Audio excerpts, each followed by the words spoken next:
Hello friends, welcome my YouTube channel Mamta Singla. Now we have discussed the basic concepts of income tax. आज मैं आपको income tax की कुछ basic terms के बारे में बताऊंगी, जैसे टैक्स क्या है, इनकम किसे कहते हैं, assessment year, previous year, assessee, person, heads of income, इन सभी के बारे में वन बाय वन डिस्कस करेंगे। वीडियो को शुरू करने से पहले आप हमारे चैनल को सब्सक्राइब करें और हमारी नई वीडियोस को सबसे पहले देखने के लिए घंटी के बटन को दबाएं। वीडियो को पूरा देखें, स्किप ना करें। वीडियो अच्छे लगे तो लाइक एंड शेयर ज़रूर करें।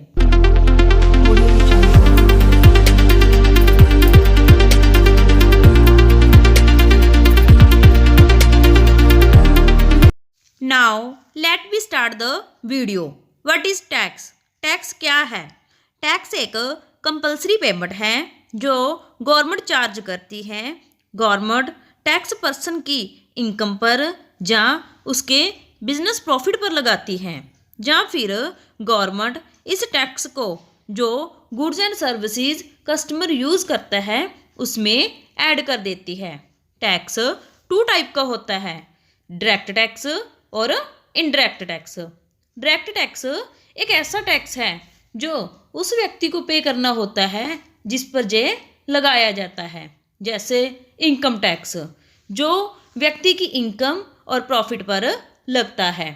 डायरेक्ट टैक्स जिस पर इम्पोज किया जाता है उसी को बियर करना पड़ता है, मीन्स जिसकी इनकम होगी टैक्स भी उसी व्यक्ति को पे करना होगा। इनडायरेक्ट टैक्स जैसे नेम से ही पता लगता है, इनडायरेक्टली रूप से पे किया जाता है। इनडायरेक्ट टैक्स इम्पोज किसी और व्यक्ति पर होता है लेकिन इसे पे कोई और व्यक्ति करता है, जैसे GST, goods and services tax. इसमें गुड्स एंड सर्विसेज पर टैक्स ऐड करके इसका बर्डन कस्टमर पर शिफ्ट किया जाता है। नेक्स्ट, जैसे इस डायग्राम में दिखाया गया है, टैक्स जनरली टू टाइप का होता है जो हम गवर्नमेंट को पे करते हैं, डायरेक्ट टैक्स और इनडायरेक्ट टैक्स। डायरेक्ट टैक्स जैसे इनकम टैक्स जो डायरेक्टली कंज्यूमर पर लगता है और वो गवर्नमेंट को पे करता है। इनडायरेक्ट टैक्स जैसे सर्विसेज टैक्स, वैट, जीएसटी जो इनडायरेक्टली रूप से कंज्यूमर पर लगाया जाता है। पहले कंज्यूमर उस टैक्स को मैन्युफैक्चर को पे करता है, देन मैन्युफैक्चर उस टैक्स को गवर्नमेंट को पे करता है। Next, introduction. इस पॉइंट में हम इनकम टैक्स एक्ट के बारे में पढ़ेंगे। इनकम टैक्स के लिए present law income tax act 1961 है। इनकम टैक्स एक्ट में कुछ प्रोविजंस हैं जो टैक्सेबल इनकम को डिटर्मिन करती हैं, जिस पर टैक्स पे किया जाता है। व्यक्ति की टैक्स लायबिलिटी को डिटर्मिन करती हैं। उसके बाद लॉ हमें procedure for assessment, appeals, penalties and prosecution के बारे में बताता है। इनकम टैक्स एक्ट में इनकम टैक्स अथॉरिटीज़ की पावर्स एंड ड्यूटीज़ के बारे में भी बताया गया है। Income tax law income tax act 1961, income tax rules 1962, notifications and circular से बना है, जो CBDT means central board of direct tax द्वारा इशू किया जाता है। Annual finance act and judicial pronouncement bye supreme court and high court के द्वारा इशू किया जाता है। नेक्स्ट, इनकम मीन्स इनकम जो हमारे पास किसी न किसी रूप में आ रही है उसे हम इनकम कहते हैं। सेक्शन 2 सबसेक्शन 24 के अकॉर्डिंग इनकम में ये सब कुछ इंक्लूड होता है, जैसे बिजनेस और प्रोफेशन से होने वाला प्रॉफिट और गेन, डिविडेंड जो हमें शेयर्स पर मिलता है जब हम कंपनी में इन्वेस्ट करते हैं, कोई भी वॉलंटरी कंट्रीब्यूशन जो हम किसी चैरिटेबल ट्रस्ट या यूनिवर्सिटी एजुकेशन इंस्टीट्यूशन से रिसीव करते हैं। अगर आप किसी के पास एज ए एम्प्लॉय काम कर रहे हो तो जो आपको सैलरी मिलती है उसे भी इनकम में इंक्लूड किया जाता है। और कोई परक्विजिस्ट या special allowance benefit personal expense को मीट करने के लिए मिलते हैं उसे भी इंक्लूड किया जाता है। कोई भी export incentive like duty drawback, cash compensatory support, sales of license etcetera भी इसमें इंक्लूड किया जाता है। किसी पार्टनर को फर्म से कोई इंटरेस्ट, सैलरी, बोनस, कमीशन मिलता है उसे भी इनकम की डेफिनेशन में इंक्लूड किया जाता है। नेक्स्ट कुछ और पॉइंट भी हैं जो इनकम में इंक्लूड किए जाते हैं, जैसे कैपिटल गेन जो अंडर सेक्शन 45 में चार्ज किया जाता है। कोई अदर सोर्स से इनकम होती है जैसे casual income, winning from lotteries, crossword puzzles और रेसेस में हॉर्स रेस, कार्ड गेम और अदर गेम भी इंक्लूड हैं। डीम्ड इनकम जो अंडर सेक्शन 41 और 59 में आती हैं उसे भी इनकम में इंक्लूड किया जाता है। किसी भी फंड से अगर आपको कोई सम अमाउंट रिसीव होता है जैसे provident fund, welfare fund, superannuation fund आदि भी इनकम में इंक्लूड होते हैं। कोई भी अमाउंट जो आपको केमैन इंश्योरेंस पॉलिसी से रिसीव होती है उसे भी इनकम में इंक्लूड किया जाता है। मीन्स कुछ भी किसी न किसी रूप से अगर आपके पास आ रहा है, इनकम हो रहा है, उसे हम इनकम कहते हैं। Next assessee.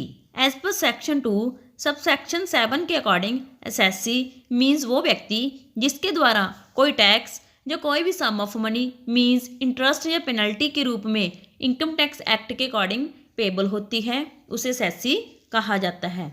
असेसी वो हर व्यक्ति होता है जो इस इनकम टैक्स के अकॉर्डिंग प्रोसीडिंग में होता है, जिसके इनकम और फ्रिंज बेनिफिट्स को असेस किया जाता है। या किसी भी व्यक्ति की इनकम जो असेसेबल हो या determine the loss sustained by him means उसके द्वारा जितना लॉस हो उसे डिटर्मिन करना, या determine the amount of refund due to him means जितना उसका रिफंड बनता हो उसे डिटर्मिन करना या किसी और व्यक्ति द्वारा डिटर्मिन करना।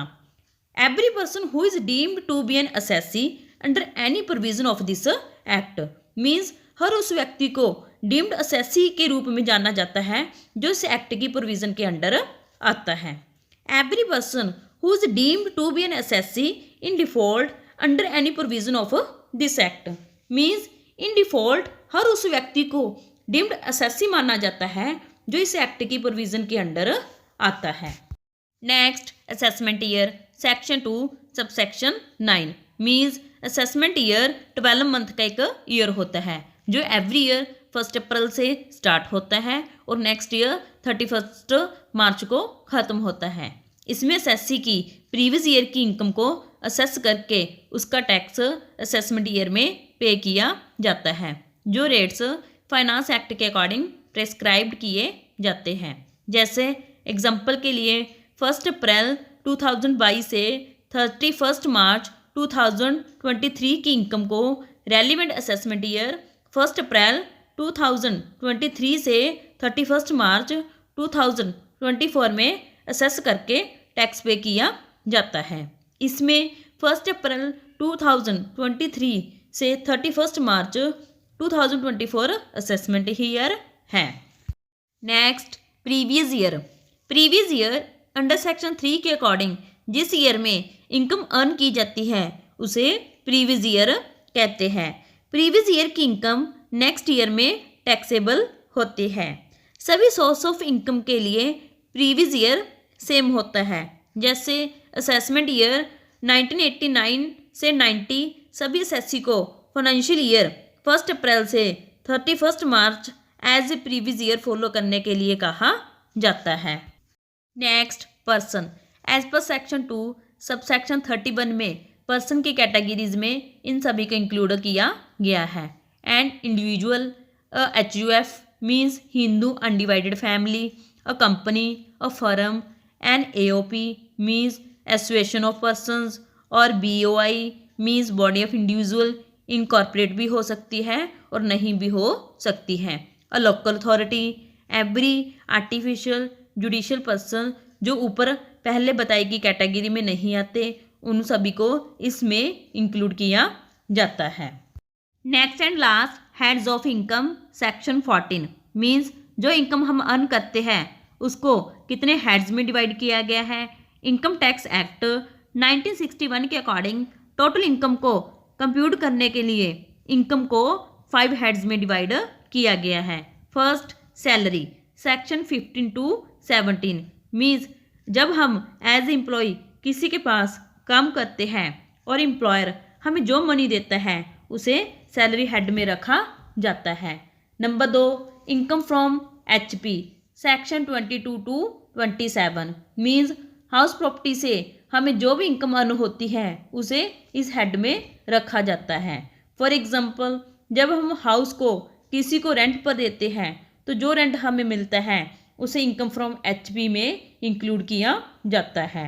Next, profit and gains of business और profession, PGBP, section 28 to 44 DB business से हमें जो प्रॉफिट मिलता है उसे इस हेड में रखा जाता है।